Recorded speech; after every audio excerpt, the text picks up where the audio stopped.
നമസ്കാരം, ഫോർട്ടുകെ ന്യൂസിലേക്ക് സ്വാഗതം. ലോക്സഭാ തെരഞ്ഞെടുപ്പിൽ നേരിട്ട കനത്ത തിരിച്ചടിക്ക് പിന്നാലെ ഉത്തർപ്രദേശ് ബിജെപിയിൽ തമ്മിലടി.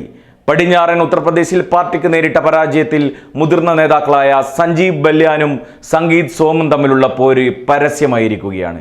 ഒടുവിൽ ബല്യാൻ കടുത്ത അഴിമതിക്കാരനാണെന്ന് ആരോപിച്ച് സംഗീത് സോമിന്റെ ലെറ്റർ ഹെഡിൽ പ്രചരിക്കുന്ന വാർത്താക്കുറിപ്പാണ് ഇപ്പോൾ വിവാദമായിരിക്കുന്നത്.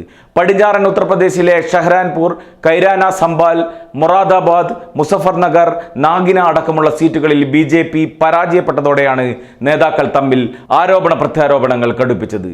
മുസഫർനഗർ സീറ്റിൽ മത്സരിച്ച ബല്യാൻ ഇത്തവണ സമാജ്വാദി പാർട്ടി നേതാവ് ഹരേന്ദ്ര സിംഗ് മാലിക്കിനോട് തോൽക്കുകയായിരുന്നു.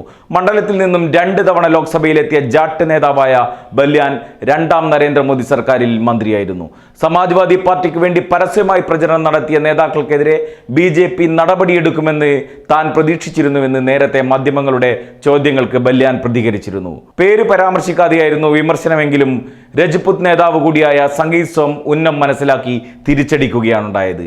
താൻ ആത്മസമർപ്പണമുള്ള പ്രവർത്തകനാണെന്നും താമര ചിഹ്നത്തിന് വേണ്ടിയാണ് പ്രവർത്തിച്ചതെന്നും മറിച്ച് ഒരു പ്രത്യേക വ്യക്തിക്ക് വേണ്ടിയല്ല എന്നുമാണ് സോം തിരിച്ചടിച്ചത്.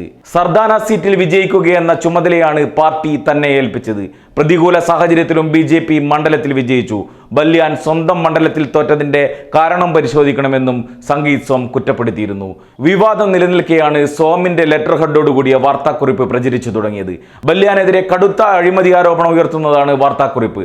കേന്ദ്രമന്ത്രിയായിരിക്കെ ബല്യാൻ വൻ തുക വിദേശത്ത് നിക്ഷേപിച്ചിട്ടുണ്ടെന്നാണ് ആരോപണം.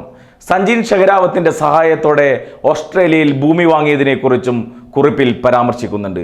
ആരോപണം ബല്യാൻ നിഷേധിക്കുകയും സഞ്ജീവ് ഷെഖരാവത്ത് സോമിനെതിരെ മാനനഷ്ടത്തിന് നോട്ടീസ് അയക്കുകയും ചെയ്തു.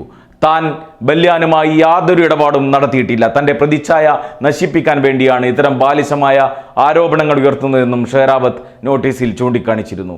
സംഗീത് സോമും വാർത്താക്കുറിപ്പ് നിഷേധിച്ചു. തന്റെ അറിവോടെ അത്തരം ഒരു വാർത്താക്കുറിപ്പ് പുറത്തിറക്കിയിട്ടില്ലെന്നാണ് വിശദീകരണം. ഇപ്പോൾ പാർട്ടിക്കുള്ളിൽ തന്നെ വലിയ രീതിയിലുള്ള തമ്മിലടിയാണ് നടന്നുകൊണ്ടിരിക്കുന്നത് എന്നതിൻ്റെ തെളിവ് കൂടിയാണിത്. എന്തായാലും മോഡിയുടെ ഉറക്കം നഷ്ടപ്പെട്ടിരിക്കുകയാണ് എന്ന് സാരം.